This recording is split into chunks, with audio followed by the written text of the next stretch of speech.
Hello, everybody. Adrian Plass here, Yes, and Bridget, hello. and we passed the 50 barrier, and it's number 51. Yeah, and So, that's how a lot of people are feeling, isn't it? These barriers that are not really anything, but we're still struggling along. yep, still going, still going. But we did hear of somebody who has a very unusual ministry, which has amused us, intrigued us, and encouraged us. If you remember yesterday, we were saying we completed our jigsaw but had lost 3 pieces. Well, we've heard of somebody who has a ministry to jigsaws. Yeah, it's Which a is ministry to jigsaws. A ministry to jigsaws, Yeah. rescuing them like you might rescue a hedgehog. So apparently, if she takes a jigsaw from a charity shop, buys a jigsaw at a charity shop, if she finds that there's a piece missing or 1 or 2 pieces missing, she carefully cuts it out of cardboard to exactly the right shape. She paints it. She makes the jigsaw perfect and then gives it back to the charity shop. She sounds like an angel. All completely mad, yes. All completely mad, yeah. Well, we've got 3 pieces that need doing, so we'll see about that. I think we might pursue that because we've still got the jigsaw here with the 3 gaps in it, so it would be nice to have it done. Yeah, we're still in the tunnel, some of us, and the tunnel can look a bit long. One of the things that we have said many times, as some people will know, is that there's always a tunnel at the end of the light. And the difficulty about that is that it's quite frightening to go into the tunnel because the light you've got is kind of adequate. If you go into something that challenges you, something that looks dark and difficult, can you be sure that at the other end you'll find a light that is brighter and gives you more clarity? I think it's something that well worth thinking about for those who are nervous about that, that it's possible you can see more clearly. But we do need to stay safe, don't we? We do need to stay safe. Obviously, we're going to have to safe distance, but also maybe we need to look at ourselves very seriously about staying safe from distractions, safe from things that put us down, safe from silly things. Maybe get a little bit braver. I came across something in Hebrews just a little while ago that I thought was very interesting, and I won't read much of it. It's Hebrews 5, verse 12. But it talks about getting in shape. I'm not sure we've got in shape during this time. We've got into A shape. Got into A shape, yes. Yeah. But anyway, this is about getting into shape in order to function really well. And starts by saying, all of you are slow to understand. By now, you should have been teachers. But once again, you need to be taught the simplest thing about what God has said. You need milk instead of solid food. People who live on milk are like babies who don't really know what is right. Solid food is for mature people who've been trained to know right from wrong. Well, okay, but then he goes on to say, what we shouldn't be doing is keep teaching about baptism and laying on of hands, or about people being raised for the dead and the future judgment. Let's grow up, if God is willing. Which seems to say that we're right back to what we were talking about the other day, of saying our food is to do the will of our Father. Yeah. But that can involve us being quite brave sometimes, can't it? Well, it can do. I remember in a church service once, the person leading the service saying, he was talking about marriage, and he said, marriage is like a stool, right? Christian marriage. Christian marriage, Yeah. Said, a marriage without Christ is like a stool with 2 legs, right? It will fall over. A marriage with Christ is a stool with 3 legs, and it won't even wobble. Which is a nice image. You, your partner, and Christ. There you are, your 3 legs for your marriage stool. No. But at that point, everything in me rebelled against that.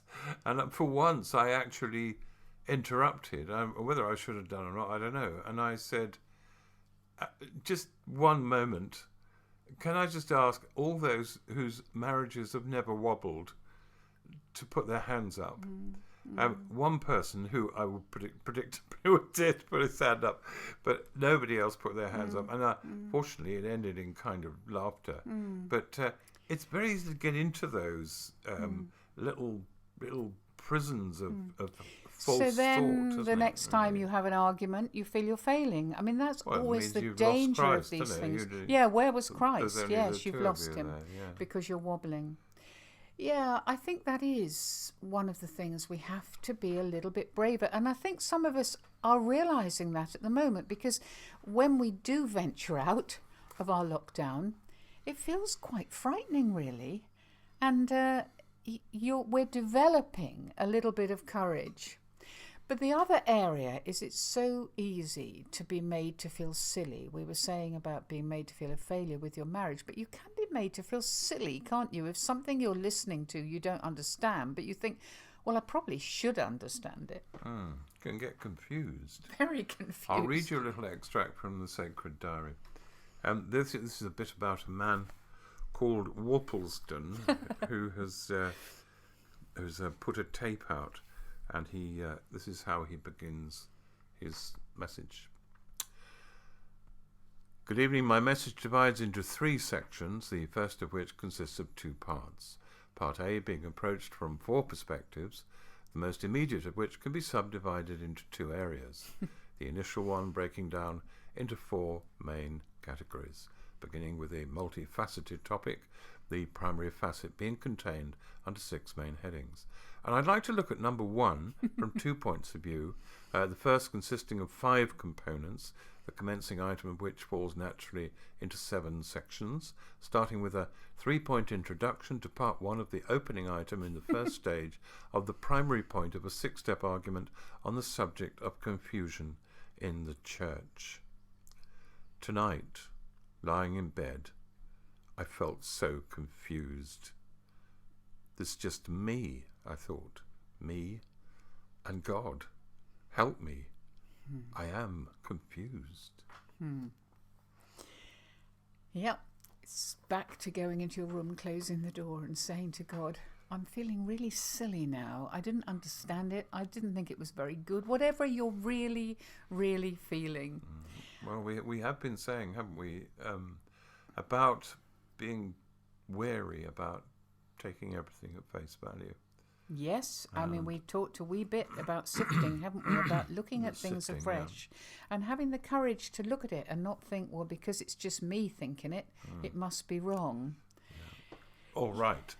Yes, all right, yes. And as a writer, I can tell you that I have become very aware over the years that some of the reviews for books are very carefully edited versions of what was actually said.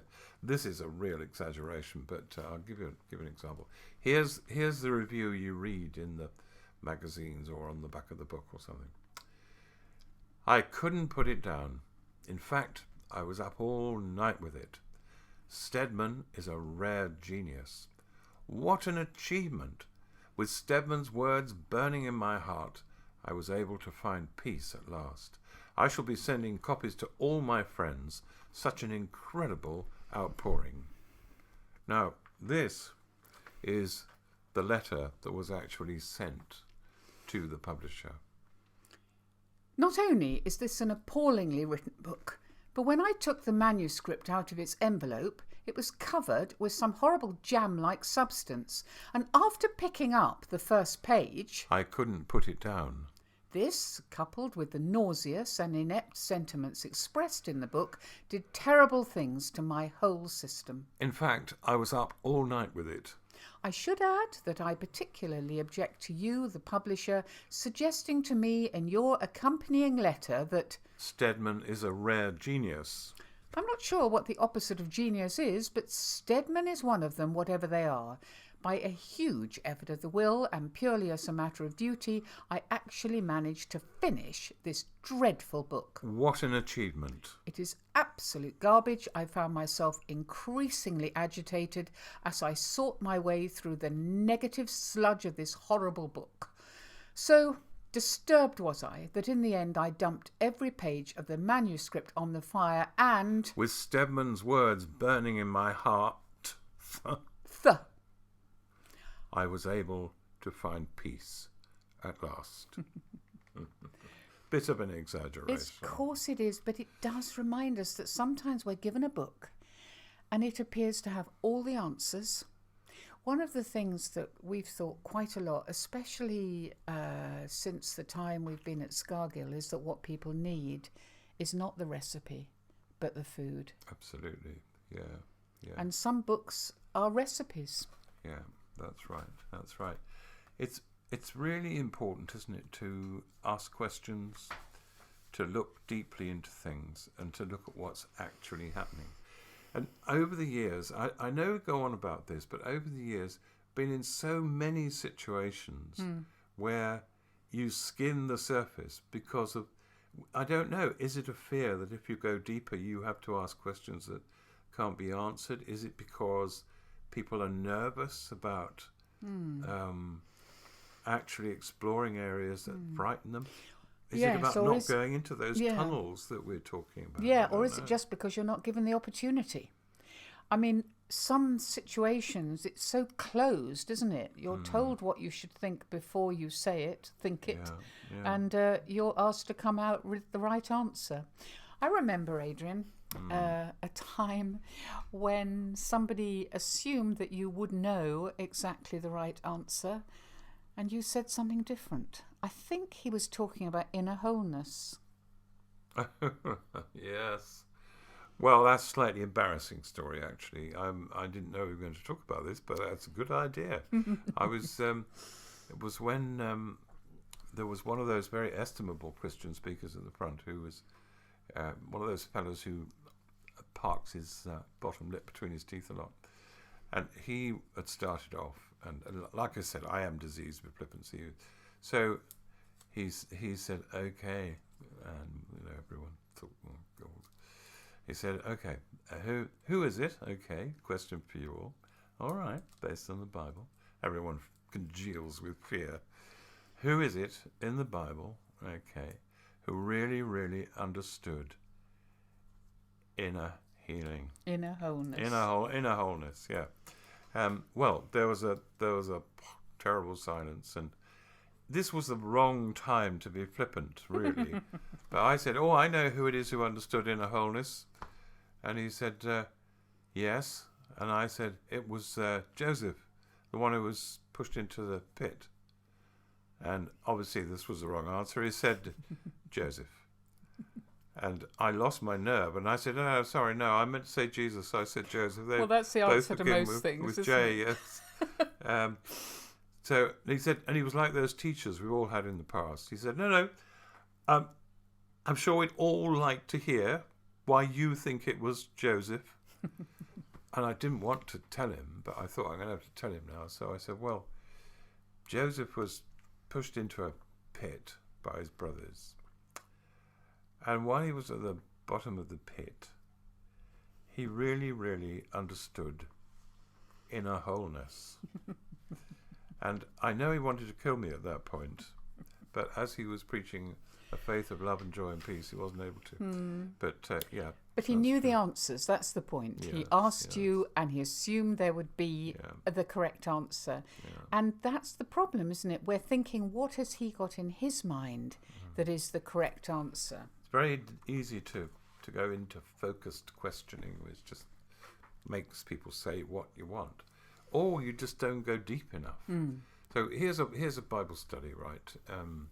I play the leader, and Bridget plays how many other people? I think it's 4. I think it's June, Julie, Jackie, and Janine. Right, okay. They'll all sound very similar, I think, on this recording. So I'm the leader, and June is just completing her reading of the Bible passage. But was out in the country, and people came to him from every quarter. Right, okay, thank you so much, June. Okay, we've read the passage. Now, I've got the minister's questions here. Question 1, and it's a good one. Do we think the leper was pleased or upset to be healed? Do we think the leper was pleased or upset to be healed? And there's food for thought there. Why don't we all just drop into the shampoo position for just a moment and just ask the Lord to just help us find the answer to that question. Okay, just for a few moments now. Okay, good. So, what do we all think? Was the leper pleased, or was he upset to be healed? Anyone? Yes, Julie. Well, I'm probably wrong, but I think he was pleased. I want to thank you, Julie. That's so interesting. You think he was pleased, and he was pleased because anybody? Yes, Jackie. Could it be? Could it be he was pleased because he was healed? Good, excellent. He was pleased because he was healed. The leper was healed, and therefore he was pleased. A lot to think about there. Anybody else? Janine. Can I just say that I think he was very pleased? Wow. The leper was very pleased because he was healed. He was healed. He wasn't just pleased. He was very pleased. Thank you, Janine. Folks, I think we've probably got about as far as we can go with that for now. So, June, Julie, Jackie and Janine, let's thank God for the abundant fruit of his word by moving into a time of praise and worship. June, would you like to lead us, please? Well, of course I would. I thought we could begin by singing number 3492 in Remission Hymnal. What's the use of rushing around in, for instance, Walthamstow when you haven't got God in your life? And we'll sing it 29 times. What's the use of rushing around in, for instance, Walthamstow? What's the use of rushing around in, for instance, Walthamstow? What's the use of rushing around in, for instance, Walthamstow, when you haven't got God in your life? I don't think we'll bother with the other 28 times. So we're not talking about being a nuisance, are we? But we are talking about constantly going back to what really matters if we're going to stay safe, not just safe distancing, but safe in ourselves. And every morning, Adrian and I follow the Celtic daily prayer, and we finish with this blessing every single morning. So we'll finish with this now. May the peace of the Lord Christ go with you, wherever he may send you. May he guide you through the wilderness, protect you through the storm. May he bring you home rejoicing at the wonders he has shown you. May he bring you home rejoicing once again into our doors. Amen. Amen. See you tomorrow. See you tomorrow. Bye-bye. Bye-bye.